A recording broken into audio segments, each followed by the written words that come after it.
My main topic is all about strats, people. Okay.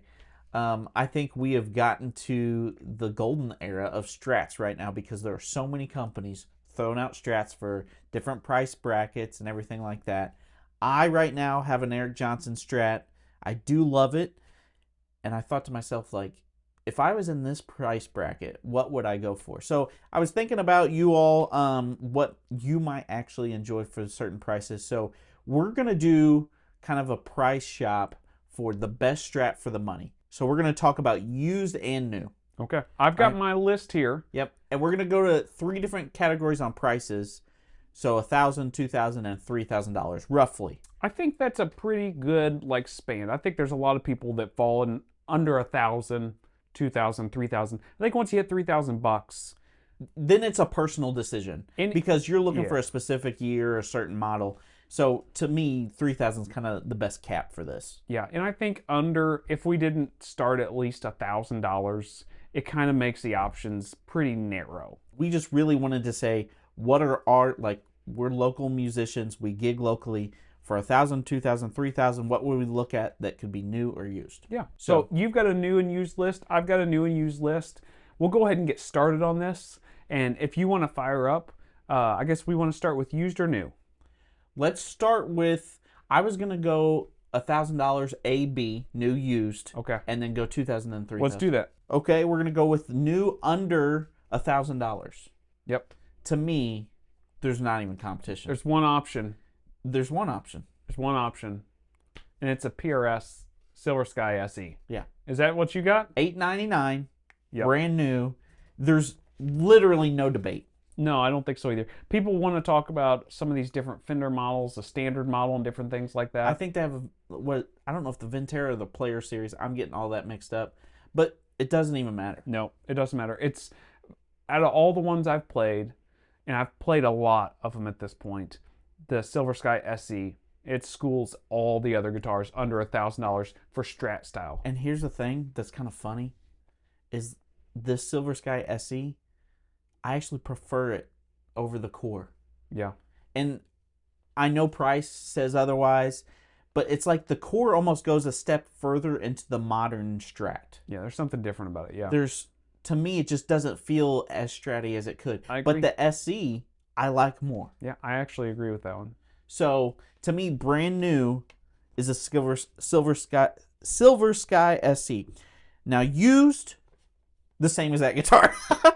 I think there's no comparison. Yeah. Used, you have to go that route. Well, the problem is if you think about it, a new guitar that's going to sell used for under $1,000 probably needs to be about $1,500, $1,600 at most. Right? You're not going to get any of those. You're not going to get a $2,000 guitar for under $1,000 most likely. Right. Probably going to be a $1,500 price point. I think it's really hard to find a $1,500 new guitar that's any better than a Silver Sky SE.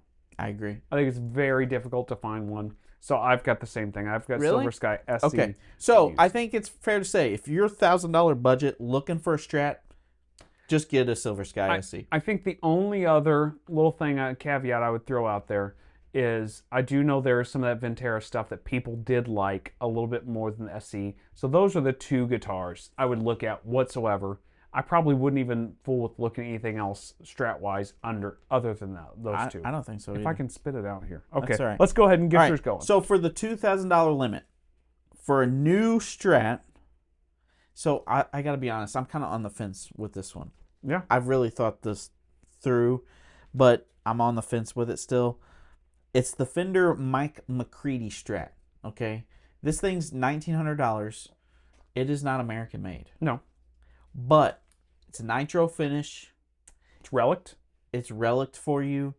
It is kind of the essential Strat tone when you're going for it. Mike McCready, I'm usually not a big signature guitar guy. He doesn't scream like, oh, I can't wait to grab this guitar. But when you're looking at the specifications, and I know that's not everything, on a guitar, to me, this just fit the bill the most, for me personally. So when I'm looking at that budget under $2,000 for a brand new guitar, I think I got to go Fender Mike McCready. Okay, and I went a different route.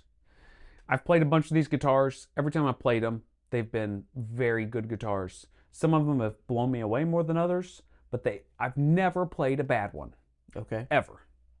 It's the Fender American Pro 2.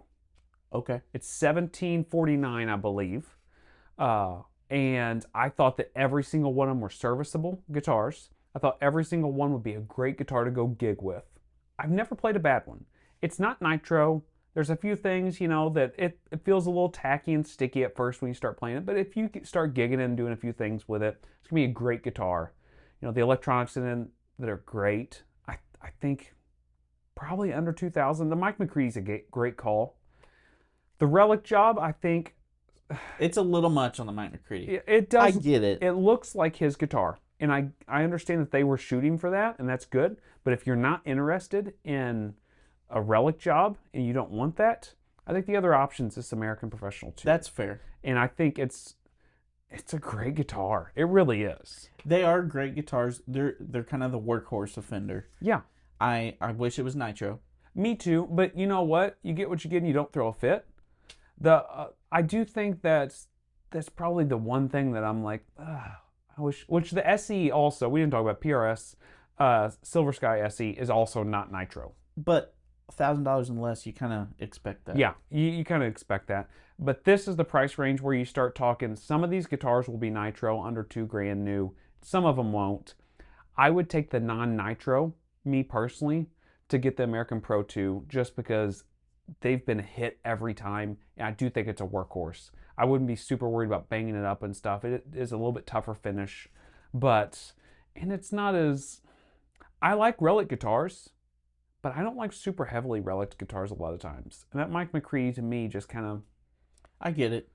I don't know. I just thought for the money, for what it was, for what we're doing, it made sense. I'm not beating you up on it. I like as an option.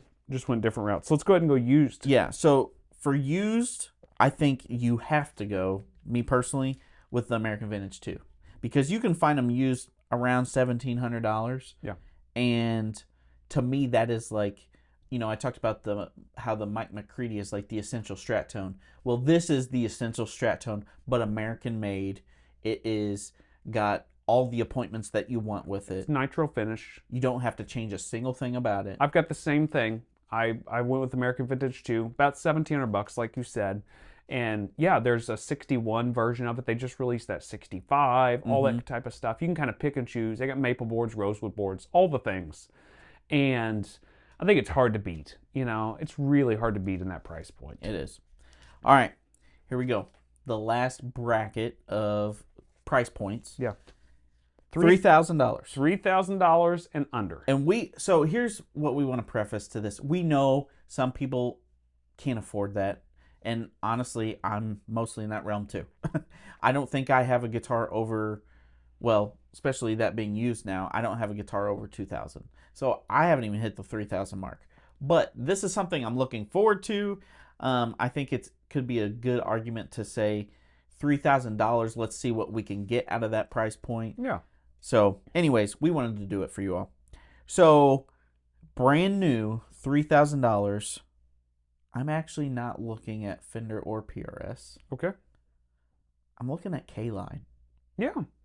So K-Line, here close in St. Louis, they got a Springfield, which is their Strat, and you can find them for around $3,000. Yeah, usually $2,900, somewhere in that ballpoint. Yeah. So it's right at the edge. I have seen them around $3,100. So it just kind of depends on, what you're looking at. But as far as a Strat that to me is Fender Custom Shop quality, is K-Line. K-Line guitars are fantastic. Yeah, they are. I've never played a bad one, and I've played some bad Fender Custom Shops. Yeah, I have too. And K-Line has consistently been amazing. So to me, brand new, K-Line. Okay, I went a different route with this one. Under $3,000 new. It's kind of a tough market because you're not getting a Fender Custom Shop for that price. Not quite. You're just shy of it. I think mid 3,000s is kind of the Fender Custom Shop. And like you said, they're a little hit and miss anyway. Mm-hmm. And that's mainly due to just differences in wood, and it makes each guitar unique. I'll tell you what guitar, I've played a few of them now, and every one of them has been really good. It's under $3,000, brand new. It's not a K-Line, which is a great call. I didn't really think about that too much, but it's the Fender Eric Johnson signature. Oh, buddy. Yeah. That's the one I got. Yeah. So I think that the Fender, especially the Rosewood one, which is more up my alley, more of a Rosewood guy. I think that the Eric Johnson Strat, it's $24.49 brand new. It's $2,500. Man, I did not pay that. Yeah. I bought mine like 7 years ago. Yeah, so it's $2,500 now, basically brand new. Wow. Before taxes. But I think we all know how much of a freak with tone Eric Johnson is. He's so particular with everything. He's nailed down all this stuff. You know all the specifics on your Strat. It doesn't have a back plate, screws, nothing like that. He's changed the block for the tremolo system. He's been so specific on the finish and all these different things. I think it's pretty dang close to custom shop quality, in my opinion. It's the closest thing you're going to get in a production line Fender guitar. I agree with that. And it's great. Yours is great, but I've played a maple board. I've played multiple maple board ones. I've played a couple other rosewood board ones too at different stores, and every single one has been fantastic. Some are better than others, but yeah, I would pick a new Fender Strat, Eric Johnson signature for under $3,000. What did you go for used? So used, man, this is a tough one. I think there's no better example of a Strat than Wildwood, what they do to their custom shop Strats. And you can find them used out there if you are lucky. I realize this is like the tip of the iceberg with that 3,000 price limit. But for about 3,000, usually you're spending 3,200. But for the Wildwood custom shop Strats, there is no better guitar, I honestly think, in a Strat than the Wildwood spec ones. And I think if you're around that price point, you just have to go there. Yeah, so I went with the same thing. So the Wildwood 10s, they make the Journeyman Relic, they make the NOS ones. The NOS ones are the cheapest of the versions from what I've seen out there used. And it is right around $3,000. You might have to, if you're at the $3,000 mark, to get the guitar you really want, what's another $50 or $100 at that point, right? It's not a big jump. I know we're probably skirting on the edge of $3,000. We are. But I think it's worth every single penny to get a Wildwood 10. The Relic Ready stuff is a little more expensive, and the heavy Relic stuff is the most expensive of the custom shop stuff. It's just how it goes. It takes more work to put into there. It seems funny, but it takes more work to make them Relics really heavy. Right. So I believe the NOS versions are the most inexpensive, and I would probably look at one of those. Try to get one. I've seen them out there for $2,800 on occasion used. So I would try to get a hold of one of those. I think that's a great guitar. I'll tell you what, the K-Line guitar that you brought up is a great guitar, and it's new at the $3,000 mark, but it takes a heck of a guitar to try to keep up with that.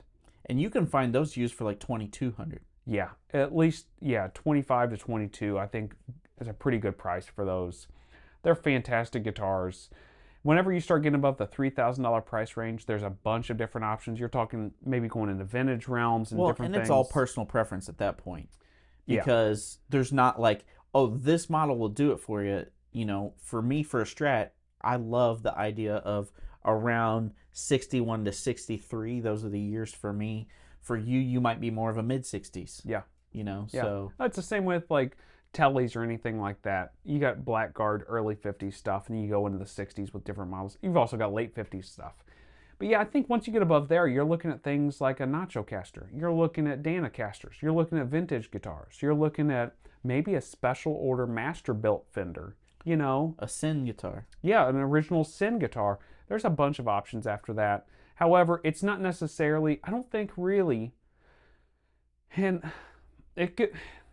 it's hard to say it, but I don't think really you're getting a huge difference in quality when you start getting up in that range between Danacaster and between Sin and all these different things. I think they're on par with each other. Maybe some are better than others. Just like each piece of wood's different. Yeah. But I think whenever you're talking the $1,000 price range to $2,000 price range, I think there's a jump. And from $2,000 to $3,000, I think honestly, in today's market, there's a big jump to get up to that Silver Sky SE price. I think that's a big jump in quality and everything. And I think to jump up from there is kind of a big jump. You know, I said American Pro 2 is kind of what I was looking at after that. You were talking about Mike McCready. That's a pretty big jump from the Silver Sky up to the Mike McCready or It is. American Pro. All these are big jumps, and we get that. But I don't think there's a lot of improvement in between them. Is what I'm trying to say. I don't think there's, if you can't make the $2,000 price range new or used work for what you're looking for, I don't think you're any better jumping from the $1,000 until you get to that point. I know that might seem ridiculous, but I honestly don't think you're getting any better quality or anything. If you go play a guitar and it connects with you, it's a completely different thing. Well, and that's all that matters. Like, we're saying, like, blanketed, these are the models that we would look at for this price point, because typically they are great guitars, but there's always a unicorn somewhere. Yeah, and we've experienced these guitars and found the unicorns. But these are all guitars that we can vouch for because we've played a bunch of them. They're consistent. And yeah, they're very, very consistent. There's, abnormalities with all of them, but they've been very consistent for us. Yeah, and after that $3,000 mark, I think it just kind of depends on what you're after, what you like, and we get it. A lot of people can't even afford a $1,000 guitar. And you know what? I was that way for a long time. And I'll tell you what, if you're in that market where you're looking for something inexpensive, the Silver Sky SE for a used guitar, you can find them pretty reasonable. Around $600. Yeah. So let us know what you guys think. Is there something different we forgot about? Because that happens. It happens. If we forgot about something or there's something we should consider more, write it down below. Let us know. We'll see you guys next week. See ya.